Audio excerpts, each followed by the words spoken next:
Baik, selamat sore teman-teman. Selamat sore. Selamat sore Pak Sofi. Selamat bertemu kembali.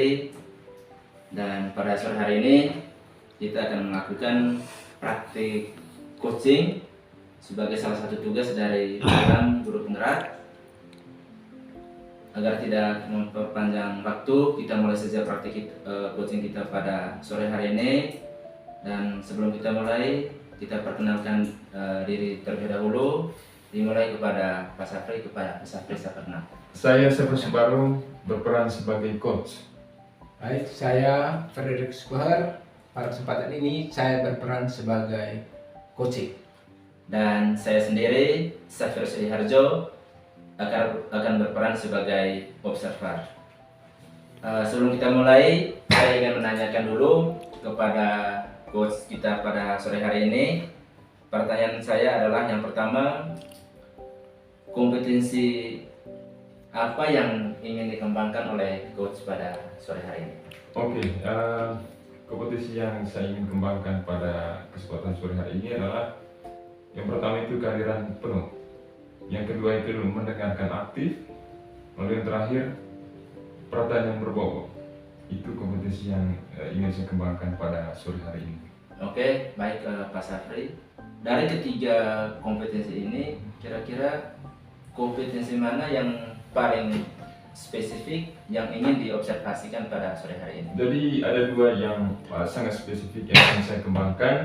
Yang pertama itu adalah kehadiran penuh, lalu yang kedua mendengarkan aktif. Oke, yang pertama adalah kehadiran penuh dan yang kedua adalah mendengarkan aktif. Setelah itu, apa indikator nanti ketercapaian dari praktik coaching kita pada sore hari ini? Indikatornya adalah coach saya ini bisa memunculkan potensi-potensi yang ada dalam dirinya untuk menjadi sebuah solusi terhadap masalah-masalah yang dihadapi di dalam kelas atau di sekolah. Itu indikator. Oke, baik. Untuk tidak memperpanjang waktu, kita mulai saja praktik coaching kita pada sore hari ini. Dan kepada Pak Safri dan Pak Freddy, waktu seluas-luasnya saya berikan. Oke, selamat sore Pak Frederikus. Selamat sore Pak Safri. Bagaimana kabarnya? Puji Tuhan, Pak Safri, kabar baik. Kalau keluarga baik bukan? Baik-baik saja Pak Safri. Oke, dari sore hari ini kira-kira apa yang mau didiskusikan?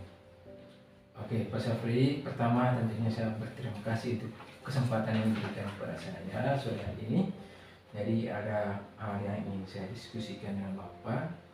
Ini terkait dengan peserta didik saya yang seringkali tidak mengerjakan tugas PR-nya ketika saya berikan di sekolah. Ya, dari diskusi ini sebentar, kira-kira apa yang mau didapat? Tentunya saya ingin beberapa siswa ini dapat mengerjakan tugasnya dengan baik ke depan. Oke, baik Pak Frederikus. Apa yang dialami dari Pak Frederikus dari situasi ini? Baik Pak, jadi saya sedikit menceritakan situasinya. Jadi beberapa kali saya memberikan tugas pekerjaan rumah untuk anak didik, namun ada beberapa siswa itu yang tidak mengerjakan tugasnya tersebut dengan alasan yang sama juga, yaitu alasannya lupa. Ya, itu situasinya. Ya, situasi yang Pak Freddy alami ini cukup mengenaskan ya menurut saya. Kira-kira kalau diintervalkan itu kisarannya di angka berapa itu Pak Fred? Baik Pak, kalau diintervalkan ini berada di angka 5. Ya, intervalnya angka 5. Ya. Ya. Oke, dari interval ini yang cukup mengenaskan ya. Kira-kira interval idealnya yang dimimpikan oleh Pak Fred itu kisaran angka berapa? Tentunya saya tidak berharap penuh juga Pak. Di angka 7 pun bagi saya itu sudah lumayan sekali. Oke, selama ini kira-kira apa yang sudah Bapak lakukan di kelas? Baik, dari tugas yang saya berikan selama ini, Yang pertama, saya memperhatikan tingkat kesukaran soalnya. Yang kedua, saya memperhatikan dari segi jumlah soal yang diberikan. Ini yang saya perhatikan. Luar biasa. Artinya Bapak Fred sudah mendeteksi dari sisi kesukaran soal ya Pak? Ya, Oke, kira-kira apa saja yang mempengaruhi situasi-situasi yang sudah alami oleh Pak Fred? baik.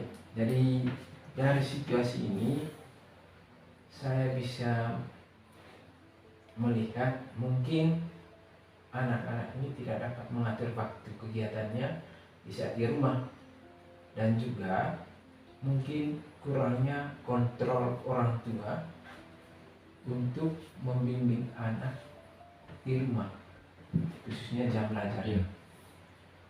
Ya, dari situasi ini, kira-kira situasi ideal yang dimimpikan oleh Pak Fred itu kira-kira seperti apa Pak? Nah, tentunya ke depan saya sangat berharap bahwa setiap tugas yang diberikan itu semua anak-anak dalam kelas itu bisa mengerjakan. Luar biasa nih. Artinya mimpi ini semoga dapat diwujudkan dalam proses pembelajaran Pak Fred di kelas. Baik, dari situasi yang dialami oleh Pak Fred, kira-kira apa yang ingin direncanakan atau apa yang ingin dibuat terkait dengan situasi ini? Baik Pak, ketika saya mengalami situasi seperti ini, saya juga berpikir untuk melakukan beberapa hal. Yang pertama, saya nanti akan mencoba memanggil anak-anak tersebut, menanyakan kira-kira apa yang menyebabkan mereka tidak bisa mengerjakan soal tersebut. Artinya Pak Fred mendeteksi penyebabnya pertama itu dengan memanggil anak-anak ya, tersebut. memanggil murid. Ya, saya kira itu sangat luar biasa ya Pak. Selain itu mungkin ada cara-cara lain selain memanggil mereka. Iya, selain itu tentunya langkah selanjutnya saya akan memanggil juga orang tua untuk melakukan diskusi, sehingga baik di sekolah maupun di rumah anak-anak ini kegiatannya tidak dipandang. Artinya dari situasi ini Pak Fred mencari jalan keluar. Yang pertama tadi adalah memanggil murid tersebut, lalu yang kedua bekerja sama dengan orang tua. Itu ya Pak? Iya. Oke, dari kiat-kiat ini kira-kira mungkin ada kontribusi dari orang lain untuk bisa mengeluarkan Pak Fred mengambil solusi dari situasi ini. Baik, jadi tentunya untuk bisa keluar dari situasi ini saya membutuhkan kerjasama dengan orang tua. Selain orang tua, tentu situasi ini juga saya akan menceritakan dengan kepala sekolah, sehingga langkah-langkah yang akan saya ambil itu tentunya harus dapat diketahui oleh kepala sekolah sebagai pimpinan saya. Oke, saya kira itu sebuah solusi yang sangat luar biasa ya Pak ya. Dari sini kira-kira kapan Bapak melakukan itu dan bagaimana selanjutnya? Baik. Kapan? Jadi setelah saya diingatkan kembali oleh Pak Sapri terkait dengan peran saya sebagai guru, dari ide ini saya akan menerapkannya secepat mungkin Pak. Minggu depan ketika saya akan memberikan tugas, sebelumnya saya akan memanggil anak tersebut dan juga orang tuanya untuk melakukan diskusi singkat. Baik Pak Fred. Artinya saya sangat rindu ketika Pak Fred kembali ke sini lagi lalu menceritakan kesuksesan dari apa yang sudah Pak Fred alami. Kira-kira besok atau kapan itu? Baik, dari percakapan kita pada sore hari ini, kira-kira apa yang sudah Pak Fred dapatkan? Baik Pak Sapri, jadi pertama tentunya saya sangat berterima kasih Pak Sapri sudah menggugah pikiran saya untuk bisa menemukan solusi dari persoalan yang sedang saya hadapi. Jadi kesimpulan dari percakapan kita sore ini yakni bagaimana saya menemukan solusi agar anak-anak saya itu bisa mengerjakan tugas pekerjaan rumah dengan baik dengan mengambil jalan keluar. Pertama, memanggil anak-anak tersebut. Selain itu juga saya harus melakukan komunikasi dengan orang tua agar kegiatan belajar di rumah pun bisa berjalan dengan baik di bawah naungan orang tua. Baik Pak Fred, saya kira percakapan kita sore hari ini tidak sadar waktunya sudah berakhir ya Pak ya. Ya. Baik, saya kira itu saja, dan saya sangat rindu ketika Bapak kembali ke sini lagi mencerita kesuksesan dari apa yang sudah alami. Terima kasih Pak ya. Baik Pak, terima kasih atas waktu yang diberikan untuk saya. Selamat sore. Baik, terima kasih kita sudah melakukan praktek coaching pada sore hari ini. Saya ingin bertanya dulu kepada coach kita pada sore hari ini. Yang mau saya tanyakan adalah apa yang Bapak sudah lakukan dalam praktek coaching ini yang menjadi indikator bahwa praktek coaching ini berjalan dengan baik atau berjalan dengan lancar. Ya, menurut saya apa yang sudah kami lakukan pada praktek coaching pada sore hari ini, kami sudah menjalankan yang namanya alur tirta dan juga memenuhi 3 kompetensi dasar praktek coaching terkait dengan kehadiran penuh, mendengarkan aktif, dan juga ada yang namanya pertanyaan berbobot. Saya kira itu yang sudah kami lakukan dalam praktek coaching ini. Oke, baik. Terima kasih Pak. Berdasarkan catatan saya di sini dan di awal praktik coaching tadi, Bapak sudah menyampaikan bahwa ada 2 kompetensi yang ingin dicapai pada kesempatan ini. Yang pertama adalah menjadi minimal aktif, dan yang pertama adalah kehadiran penuh atau presence.